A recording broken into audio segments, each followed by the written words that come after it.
विदर्भाला येताना थोडंसं विचार करून यावं लागतं. माणसं हुशार आहेत, कधी कुठं अडचणीत आणतील सांगता येत नाही.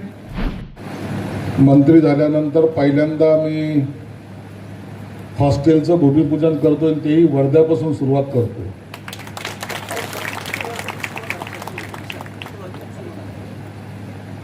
शक्तीपीठ वर्ध्यापासून सुरू झालं, नागपूरपासून काय सुरू झालं, चंद्रपूरपासून काय सुरू झालं, या सगळ्या राजकारणाचा अभ्यासही मला आहे. म्हणून नागपूर हे शहर किंवा विदर्भ हे सगळ्या कामामध्ये अग्रेसर असतं हा माझा समज आहे. सगळे कामं म्हणजे तुमच्या लक्षात आलं असेल, फक्त विकासाचेच कामं नाही तर सगळ्याच कामामध्ये अग्रेसर असतं. मग ते राजकारण असो, समाजकारण असो. म्हणून विदर्भाला येताना थोडंसं विचार करून यावं लागतं. माणसं हुशार आहेत, कधी कुठं अडचणीत आणतील सांगता येत नाही.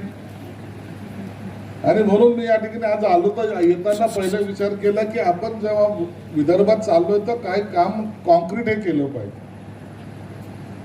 मी जेव्हा या खात्याचा मंत्री झालो त्या टायमाला नेमकं काय केलं पाहिजे हा प्रश्न माझ्या समोर होता.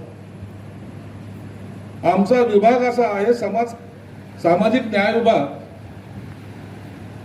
त्या विभागाकडे पाहिल्यानंतर प्रत्येक जण याच्यावर टीका कशी करता येईल याचा प्रयत्न करायचा. आम्हाला हे मिळत नाही, आम्हाला ते मिळत नाही, आमचे अधिकारी असे आहेत, तुमचे अधिकारी तसे आहेत. आणि जणू काही हे सगळे अधिकारी आरोपी आहेत की काय अशा भावनेतून या खात्याकडे पाहिलं जायचं.